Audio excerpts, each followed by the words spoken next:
এবার ঢাকায় মাহফিল করছেন জনপ্রিয় বক্তা মিজানুর রহমান আজহারী। এরই মধ্যে সম্পন্ন হয়েছে সব ধরনের প্রস্তুতি। দূর দূরান্ত থেকে ছুটে আসছেন ধর্মপ্রাণ মুসল্লিরা। 15 লাখ মানুষের সমাগমের কথা মাথায় রেখে প্রস্তুত করা হয়েছে 1000 একরের বিশাল মাঠ।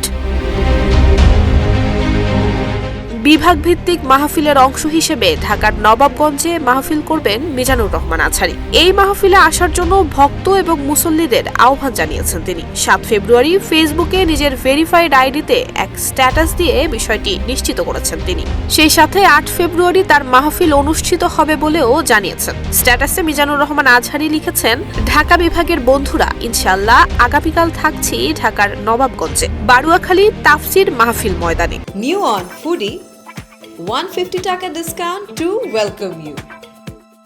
বারুয়াখালী মাহফিল পরিচালনা কমিটির উদ্যোগে আয়োজিত তাফসিরুল কুরআন মাহফিলে আসুন, দেখা হবে, কথা হবে।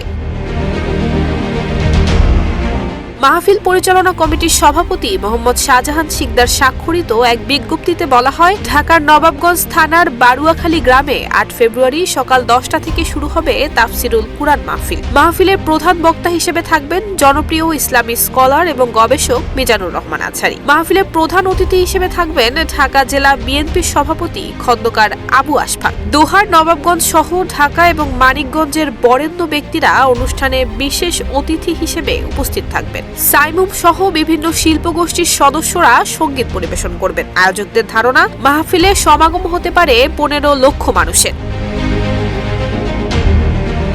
মাহফিলকে ঘিরে ব্যাপক কর্মযজ্ঞ চলছে জানিয়ে বিজ্ঞপ্তিতে বলা হয়, 1000 একর কৃষি জমির বিশাল বিলকে মাহফিলের ময়দান বানানো হয়েছে। শেষ হয়েছে মঞ্চ, হেলিপ্যাড এবং মূল প্যান্ডেল তৈরির কাজ।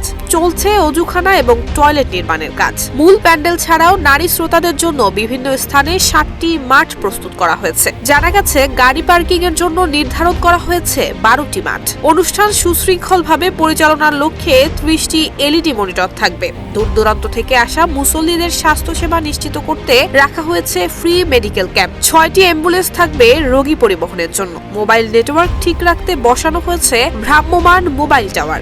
নিরাপত্তা বিষয়ক কমিটি জানিয়েছে, ঐতিহাসিক এই মাহফিলকে নিরাপত্তার চাদরে ঢেকে দিতে নিয়োজিত থাকবেন আইন শৃঙ্খলা রক্ষাকারী বাহিনীর বিপুল সংখ্যক সদস্য। নুসরাত জাহান মেহেক, ঢাকা পোস্ট।